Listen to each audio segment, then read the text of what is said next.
Assalamualaikum warahmatullahi wabarakatuh. Waalaikumsalam warahmatullahi wabarakatuh. Bismillah walhamdulillah. Wassalatu wassalamu ala rasulillah wa ala alihi wa sahbihi wa mawalah. Amma ba'du. Jamaah Majelis Taklim yang mudah-mudahan kita semua selalu dimuliakan dan diberikan taufik serta hidayah atau petunjuk oleh Allah Subhanahu wa taala. Mudah-mudahan kumpulan kita dirahmati dan diberkati serta diridhoi oleh Allah Subhanahu wa taala, juga mendapatkan pahala yang besar dan keuntungan yang banyak dunia, lebih-lebih akhirat. Amin ya rabbal alamin.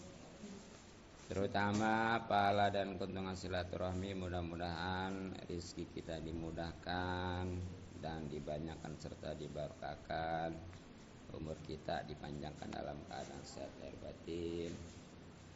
Dan dengan pembacaan Rotibul Hadat tadi, mudah-mudahan kita semua selalu dijaga oleh Allah Subhanahu wa taala, baik diri, keluarga, harta, terutama iman dan Islam.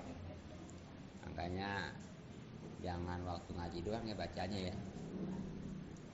Kalau bisa mah bagusnya setiap habis maghrib tuh baca. Berapa lama sih? Ya makanya kalau yang belum punya kitabnya pesan aja ya. Ya daripada maghrib itu nganggur, akhirnya isanya termalas. Apalagi kalau diselingi dengan ngeliat sinetron ya. Tapi kalau dari maghrib sampai isya itu dipakai baca ratib, insyaallah semangat isanya. Ya masih banyak lagi sebenarnya keuntungan baca ratib itu luar biasa ya.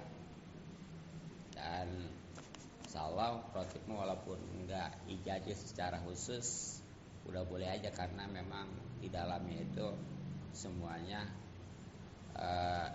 dari hadis-hadis Rasulullah sallallahu alaihi wasallam gitu, yang memang sudah disusun oleh Sayyid Abdullah bin Alawil Haddad ya. Nah, terlebih lagi pahala dan keuntungan ngaji yang memang hukumnya wajib, bahkan wajib ain. Artinya siapa yang ngaji insyaallah mendapatkan pahala. Tapi yang tidak atau belum ngaji, walaupun yang lainnya ngaji, seperti suaminya ngaji, anaknya ngaji, atau sebaliknya istrinya ngaji, apalagi saudara atau tetangganya ngaji, dia kagak, tetap aja dosa. Nauzubillah min dzalik. Nah, apalagi kajian kita walaupun kitabnya kecil, ini lengkap semuanya, ilmu-ilmu yang wajib, yakni tauhid ya di awal-awal udah, kemudian fikih di tengah-tengah juga udah. Nah, sekarang tinggal akhlaknya nih, bagian terakhir. Rada panjang emang ini, rada lama, nggak apa-apa ya, yang penting mengaji terus. Maka dari itu, bagi yang punya dan bawa kitabnya, buka halaman 48. Mari kita baca sama-sama. Sekali lagi, yang punya dan bawa kitabnya buka halaman 48. Kalau punya kitab enak, ntar di rumah dihafal, pakai ngapal gitu ya. Terus kalau kelupaan bisa ngeliat. Terus memang kalau ada kitab mah nggak sempat ngobrol. Makanya itu ibu-ibu kalau ngaji kan suka ngobrol aja di rumah. Guru mah ngomong, dia mau ngobrol. Apa sebabnya? Ya karena nggak ada kerjaan gitu. Tapi di sini malah alhamdulillah nih ya. Ya walaupun umpamanya ada sebagian yang belum punya kitab, tapi nggak berani dia ngobrol. Ya, buka halaman 48 baris keempat dari bawah ya. wasyaku. Qala al-musannif rahimahullah ta'ala wa nafa'ana bi ulumi fid dharaini. Amin ya rabbal alamin. Bismillahil Fatihah. A'udzu billahi Bismillahirrahmanirrahim. Alhamdulillahi rabbil alamin. Ar-Rahmanir-Rahim. Maliki yaumiddin. Iyyaka na'budu wa iyyaka nasta'in. Ihdinas siratal mustaqim. Siratal ladzina an'amta 'alaihim ghairil maghdubi 'alaihim waladdallin.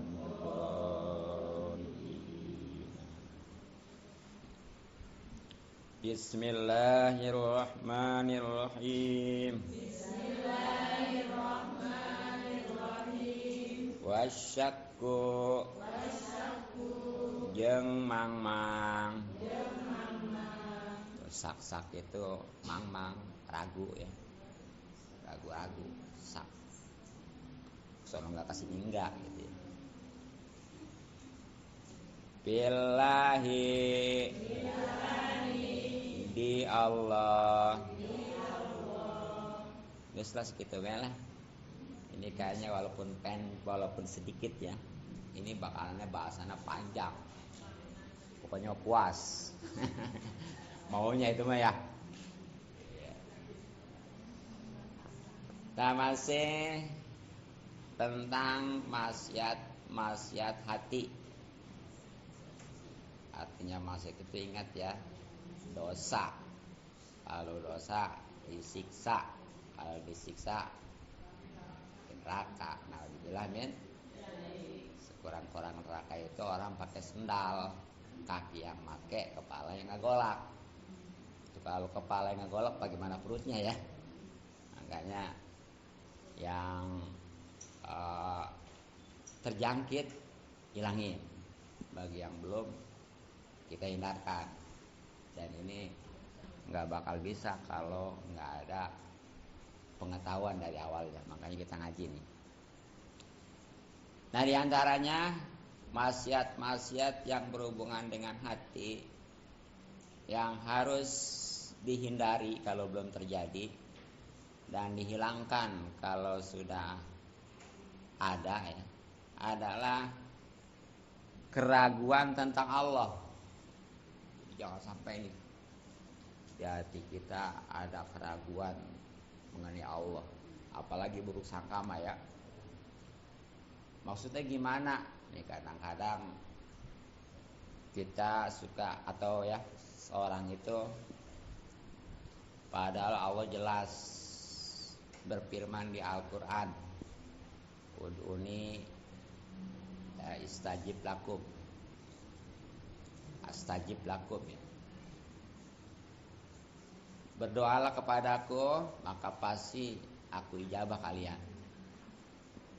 Tapi kenyataannya kadang-kadang bukan aja pekanan, bulanan, bahkan tahunan ya, kok belum diijabah juga gitu.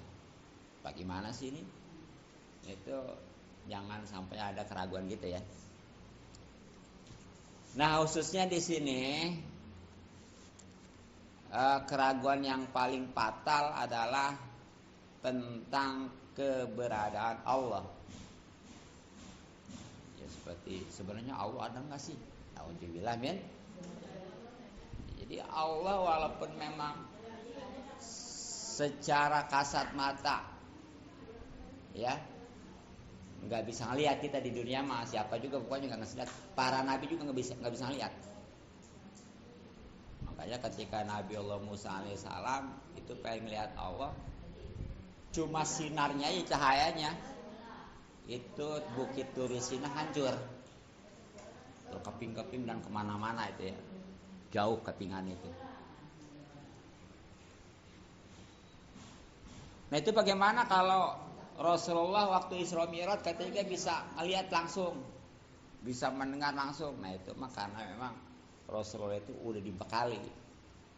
Jadi Jadi kalau memang udah dibekali mah, kalau memang sudah dipersiapkan mah ya bisa aja. Contoh lah, nih seseorang mau ke presiden, kalau memang dia udah dibekali mah, apalagi udah ada undangan ya, pasti gampang ya.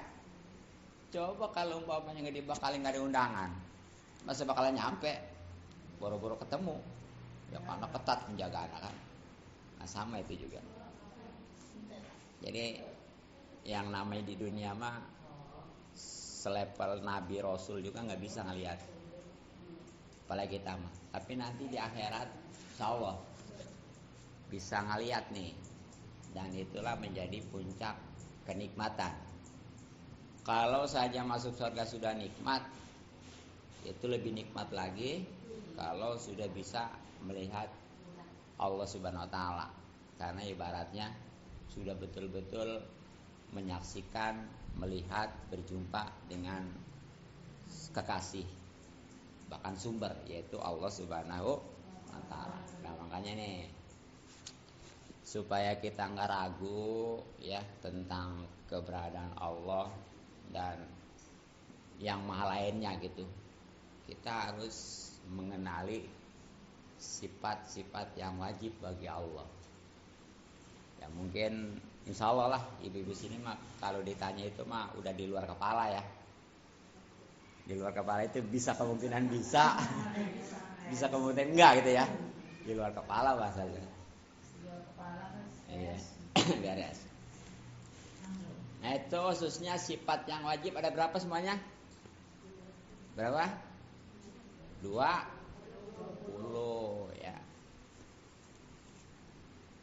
Wajib itu artinya nggak mungkin kalau Allah nggak kasih paten yang 20 itu gitu tuh. Itu menurut hukum akalnya gitu ya. Sebab dalam agama ini ada hukum adat, ada hukum akal, ada hukum syara gitu.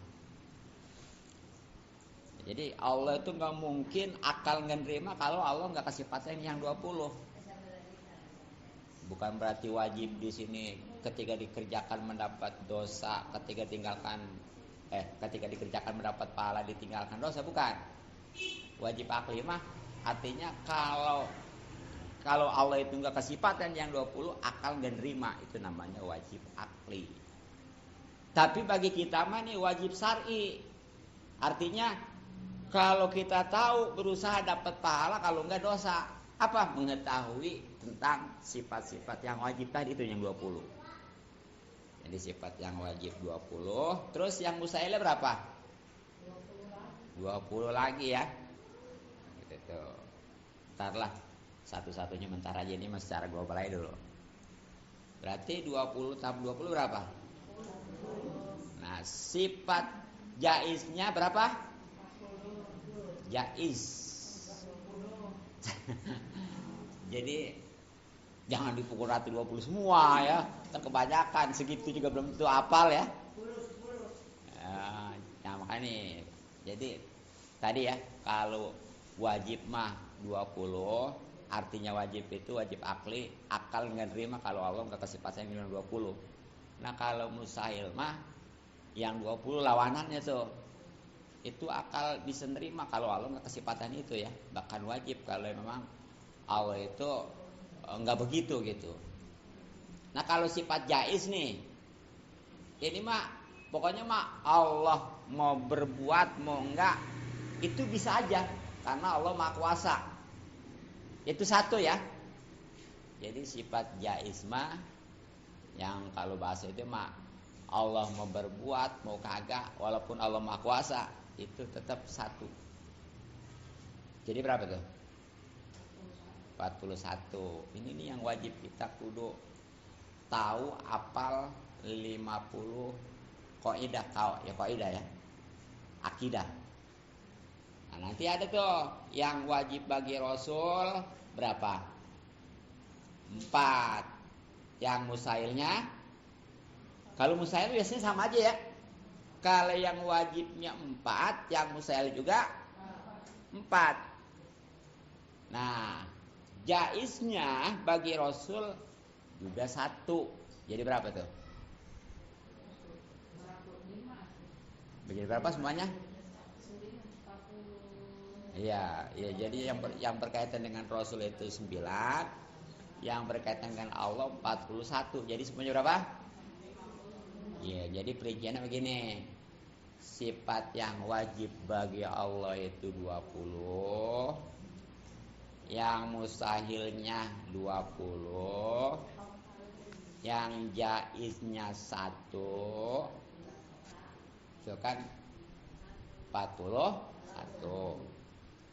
Nah, sifat yang wajib bagi Rasul 4, yang mustahilnya 4,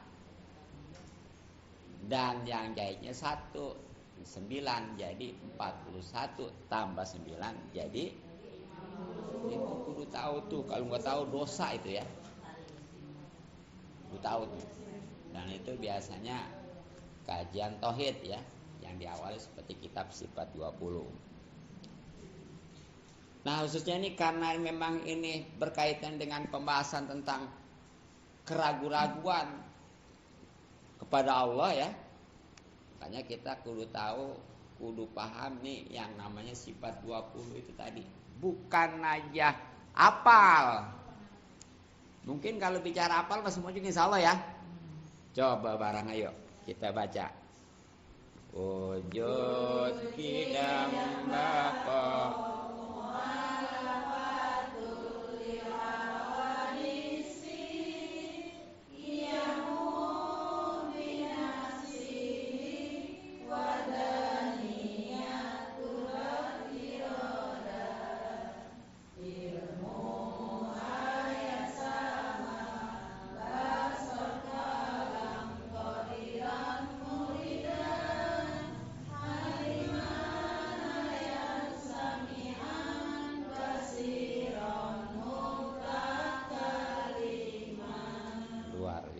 mantep ya.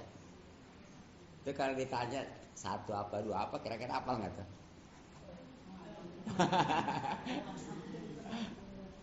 Makanya tuh kudu ditulis surat itu ya. Seperti banyak wujud itu berapa 1. Iya wujud, terus kidam tadi yang kedua gitu ya. Terus tadi ada bako yang ketiga gitu dan seterusnya. Nah, yang paling penting nih artinya masing-masing itu nih ya. Dari setiap sifat yang wajib bagi Allah itu ada artinya. Seperti wujud, apa artinya? Ada. Iya. Walaupun secara kasat mata mah nggak bisa, tapi ini dengan adanya alam jelas menunjukkan adanya Allah, sebab nggak ada makhluk kalau nggak ada yang menciptakan ya, Khaliq. Dan itu tiada bukan Allah Subhanahu Wa Taala. Terus kidam artinya apa? Wujud kidam itu terdahulu. Iya, kaidam pakai kop ya, bukan kap. Terdahulu. Artinya terdahulu itu nggak ada ngeduluin. Kalau makhluknya kan walaupun umpamanya, oh dia mah udah lama, tetap aja ada yang ngeduluin. Ya. Pastinya Allah Subhanahu Wa Taala yang menciptakan itu. Taruhlah nih manusia siapa nih yang paling tua? Pasti ada bapaknya ya, ada emaknya ya, dan seterusnya gitu. Kalau Allah mah memang nggak ada bapak, nggak ada anak, nggak ada emak. Atau kita tina keyakinan bae di hati. Nah terus bako kekal ya. Iya bukan ada bako buat ngerokok. Kekal ya, kekal itu artinya nggak bakal hancur, nggak bakal binasa, nggak ada akhirnya lah simpulannya mah. Kalau yang lain mah seperti makhluknya, walaupun dia kata juga kokoh, tetap aja binasa ya. Itu ada dalilnya nanti ya. Kemudian yang ketiga mukhalafatul lil hawadis. Iya berbeda dengan makhluk kita aja ya. Jadi ini yang namanya makhluk gimana juga pokoknya mah nggak bakal sama dalam segala hal gitu ya, jelas. Terus yang kalimat apa? Qiyamu binafsihi, apa artinya? Iya berdiri dengan sendirinya ya. Jadi Allah dalam segala hal enggak membutuhkan yang lainnya. Beda dengan makhluk khusus kita nih ya, sehebat apapun tetap enggak lepas daripada bantuan yang lain, terutama Allah Subhanahu wa taala. Terus yang keenam, apa? Wahdaniyah. Apa artinya? Esa ya. Tunggal boleh ya. Jangan satu ya. Coba kalau satu bentar ke sana ada dua, ada ketiganya. Jadi tunggal atau esa. Kemudian yang ketujuhnya apa? Kudrat ya. Artinya apa? Berkuasa. Maha kuasa. Kalau memang katanya ada nih seorang pemerintah atau raja yang berkuasa, itu mah cuma kamuflase aja ya. Sebab dia jelas semuanya itu ada batasnya. Dan memang terutama kalau nggak dihidupin oleh Allah ya, boro-boro berkuasa gitu, gerak juga nggak bisa gitu. Kemudian yang kedelapannya iradat, artinya apa? Berkehendak. Berkehendak ya. Berkehendak gitu. Jadi punya kemauan gitu ya. Punya kehendak, punya kemauan. Ya sebagaimana kita kan sama ya, suka punya kemauan. Tapi kalau umpamanya kita iya, berkehendak itu ya, punya kemauan, punya keinginan. Gitu. Ini biasanya berkaitan erat nih antara kuasa dengan istilahnya berkehendak ya. Seperti umpamanya Allah bisa aja buat apa juga, tapi ada yang nggak diingini oleh Allah, gitu aja. Gitu. Terus yang ke-9-nya apa? Ilmun ya. Ilmu ya. Ilmun. Artinya apa? Mengetahui ya. Jadi Allah udah mau mengetahui yang jauh, yang dekat ya. Pokoknya mah yang gaib juga. Kita walaupun paling pintar tetap aja. Yang ke-10-nya hayat ya. Nah, tuh, jadi Allah mah hidup. Kalau kita mah walaupun hidup juga ada batasannya ya, makhluk. Kalau Allah mah nggak bakal pernah mati, dan memang maksud daripada hidup di sini nanti itu adalah Allah mah kehidupan itu bukan karena ruh.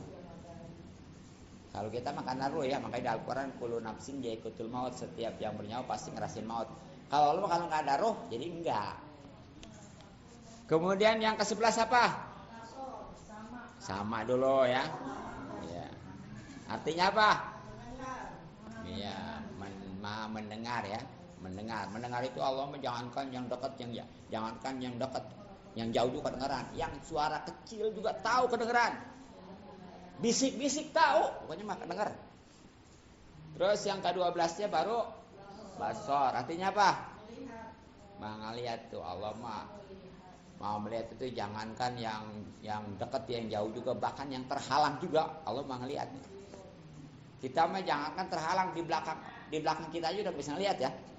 Allah mah tahu, apalagi yang terhalang mah, apalagi yang jauh mah. Tapi Allah mah bisa ngelihat. Kemudian yang ke berapa?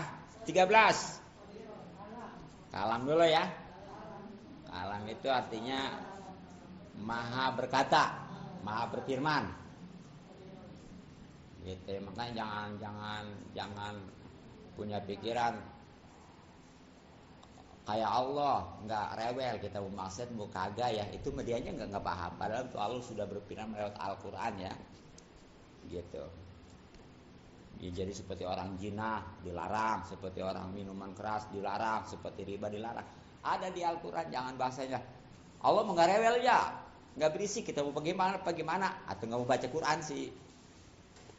Kemudian yang ke-14 Qadiron ya. Apa tuh? Iya, yang maha berkuasa ya. Kalau tadi mah kuasa doang tuh, kalau kudrat mah. Kalau Qadiron mah yang maha kuasa. Ke-15 siapa? Iya, muridan ya. Artinya yang maha berkehendak. Ke-16-nya aliman. Arti yang maha mengetahui, jadi pakai yang ya. Kalau ini mah nih. Kalau tadi mah mendengar doang gitu ya, kali ini pakai yang. Yang ke-17-nya apa? Hayyan. 17 ya. Yang maha hidup. Ke-18-nya Sami'an, yang maha mendengar. Ke-19-nya Basiron, yang maha melihat. Ya. Pokoknya dia mana pengembangan dari yang 7 tadi, dari kudrat gitu ya. Makanya kalau kudrat qadiron gitu ya. Dan yang ke-20-nya adalah mutakal, yang artinya yang maha berkata atau berfirman. Itu wajib kudu tahu ya. Kudu hafal, kudu paham. Ya sebenarnya itu belum apa-apa, makanya kalau pengen lebih pahaman nih ya. Seperti wujud nih katakan nih. Wujud nih ya, seperti apa sih arti sebenarnya nih pengertiannya wujud itu? Terus nanti lawanannya apa gitu ya. Kemudian dalilnya apa aja. Baik dalil aklinya maupun dalil naklinya itu bagaimana. Dan terakhir konsekuensinya apa tuh kalau kita udah mengetahui, sudah mengimani tentang sifat wujud Allah. Nah, itu sebenarnya saya udah ada di YouTube ya. Nah terutama yang terakhir kayaknya judulnya kalau nggak salah mah Allah Maha Hidup ya. Itu di situ dijelasin tuh. Artinya Allah Maha Hidup itu apa, lawanannya apa, dalilnya apa, baik nakli maupun akli ya. Kemudian konsekuensinya atau sikap kitanya gimana gitu ya. Nah itulah lebih luasnya bisa dilihat nanti di YouTube saya udah ada ya. Cuma baru nyampe Hayyan kayaknya. Karena memang ngaji tauhidnya saya secara ini cuma sebulan sekali gitu ya. Yaitu baru yang wajib aja tuh ya. Yang ini belum yang apa namanya, yang mustahilnya, yang jaiznya. Wah, segini aja udah lebih daripada hampir 30 menit ya. Ya pokoknya mah kita sedikit-sedikit belajar. Dan insya Allah kalau kita sudah benar-benar tahu, mengimani, paham, kemudian kita realisasikan gitu ya, kita menyikapinya, insya Allah nggak bakal ada yang namanya keraguan. Sebab yang namanya keraguan tentang Allah ini naudzubillah ya, kan di awal-awal udah. Di antara murtad itu kan kebagi 3 ya. Ada yang berhubungan dengan hati, ada yang berhubungan dengan lisan, ada yang berhubungan dengan perbuatan. Nah yang berhubungan dengan hati yang pertama nih, yaitu adalah keraguan tentang Allah tuh. Itu udah ya. Jadi bukan aja dosa besar yang namanya ragu-ragu tentang Allah mah nih, bahkan termasuk udah murtad. Nah kalau udah murtad naudzubillah nih, walaupun orang itu rajin ibadah tetap aja nggak ada apa-apanya. Itu ya. Dan murtad mah nih kalau sampai apalagi sampai ke bawah mati udah nggak ada ampun. Ini dosa yang paling besar dari sekian banyak dosa. Kalau dosa yang lain, walaupun ke bawah mati, ada kemungkinan nanti paling disiksa ya, bahkan bisa jadi diampuni begitu aja. Tapi kalau murtad mah, udah nggak ada ampun lagi. Pokoknya mah udah bukan disiksa lagi, tapi selama-lamanya di neraka karena nggak ada keimanannya. Makanya itu jangan sampai terjangkit diri kita dari yang namanya kemurtadan akibat diantaranya karena keraguan tentang Allah Subhanahu wa Ta'ala. Dan supaya kita ini nggak ragu-ragu tentang Allah, ini kita harus benar-benar mempelajari sifat-sifatnya, khususnya sifat yang wajib tadi ya, yang 20. Kemudian yang mustahilnya juga tahu, juga yang jaiznya. Bahkan kalau memang dia lebih disempurnain lagi, nanti bisa belajar tentang Asmaul Husna. Yang berapa jumlahnya? 99 tuh ya. Pokoknya mah kalau sudah belajar itu semua Hidup ini nikmat karena memang nih orang yang paling bahagia, yang paling nikmat di dunia ini bukannya yang banyak harta, bukan yang umpamanya jabatan tinggi, bukan yang paling pintar, nggak ngejamin, ya. Tapi yang memang udah benar-benar mengenal Allah. Apa sebabnya orang yang mengenal Allah begini nih? Jadi kalau kayak pemeran film, itu kan di film itu ada yang namanya sutradara ya. Kan yang ngatur-ngatur pemeran ini gini gitu siapa? Sutradara. Kata sutradara, kamu mah jadi orang baik, kamu mah jadi orang jahat gitu kan ya. Itu sutradara yang ngatur. Tuh kalau pemeran itu sudah tahu, sutradara itu udah kenal mau dijadiin apa gitu ya, dia lah saya mah nggak mau jadi pemeran yang jelek mah, saya pengen yang jadi bagus saja. Dia nggak bakal begitu. Pokoknya mah jadi pemeran apa ge, yang penting mah dia berusaha untuk jadi pemeran terbaik yang nantinya dapat piala citra. Makanya ini jangan salah ya. Itu di film padahal dia pemerannya jelek aja, jahat gitu ya. Tapi dapat piala citra. Kenapa? Itulah dia berperannya baik, bagus gitu ya, aktingnya gitu. Iya, jadi aktingnya bagus, makanya dapat piala citra. Nah dalam hidup ini juga nih kita nih, kalau sudah mengenal sutradara Allah Subhanahu Wa Taala ya, mau dijadiin apa juga kita nggak soal. Mau dijadiin lelaki kek, yang penting berusaha untuk jadi soleh, betul. Mau dijadiin perempuan kek, yang penting mah soleha gitu kan ya. Atau kudu soleh-soleha. Kuma?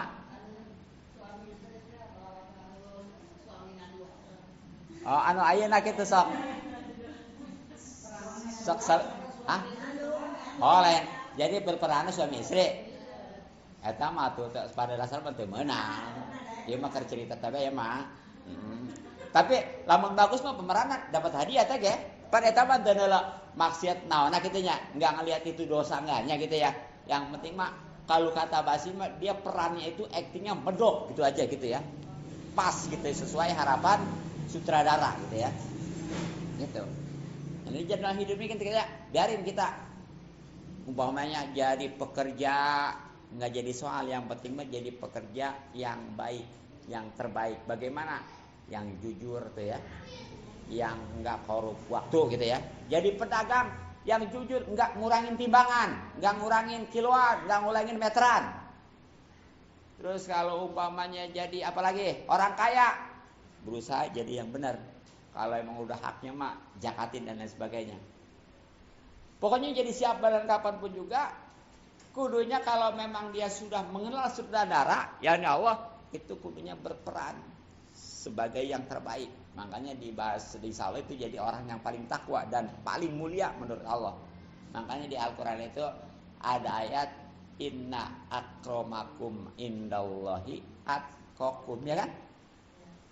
Jadi yang paling mulia di antara kalian nih, khususnya manusia, menurut Allah itu yang paling takwa. Bukannya yang paling kaya, bukan yang paling pintar, yang paling kaya, yang paling tinggi jabatan, bukan.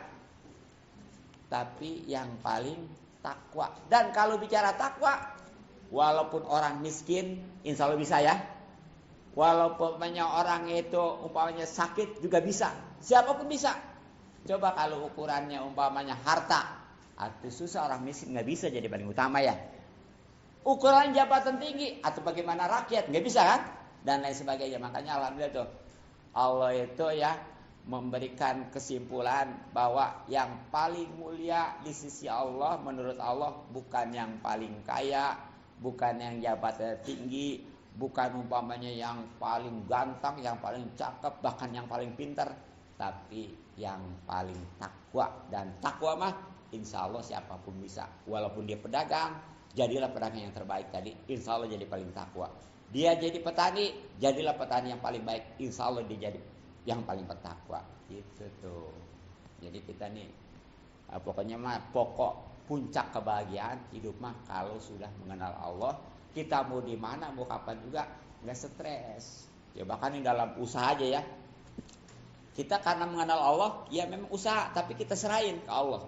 Sehingga nanti nih, kalau kita berhasilnya kita nggak sombong, karena jelas semuanya ini adalah dari Allah Subhanahu wa Ta'ala, kan gitu ya. Nah ketika gagalnya nggak putus asa, apa sebabnya? Ya kita udah usaha, ya mungkin Allah berkehendak lain kan gitu ya. Walaupun tadi kita punya kehendak, jelas tadi sifat 20 Allah juga punya berkehendak. Itu siapa yang jadi kehendaknya? Bukan kehendak kita, tapi kehendak Allah Subhanahu wa Ta'ala. Bagaimana kalau pas umpamanya kita berkehendak itu ternyata bukti itu bukan karena kehendak kita, tapi karena kehendak Allah. Jadi nggak ada yang bahasanya di dunia mah kebetulan, semuanya adalah hakikat dari Allah Subhanahu wa Ta'ala. Makanya itu kalau kita ngomong-ngomong, ayo kebenarannya kita ketemu di sini, nggak boleh itu. Nggak boleh. Kudunya alhamdulillah pas nih kita ketemu di sini. Jangan bahasa kebetulan, jangan bahasa kebenaran. Kalau udah bicara kebetulan, kebenaran, berarti itu kurang memahami, kurang mengimani tentang maha kekuasaan Allah Subhanahu wa Ta'ala dan maha kehendaknya khususnya ya. Karena sekali lagi semua ini dalam dunia nggak bakal terjadi kecuali atas kehendak Allah Subhanahu wa Ta'ala.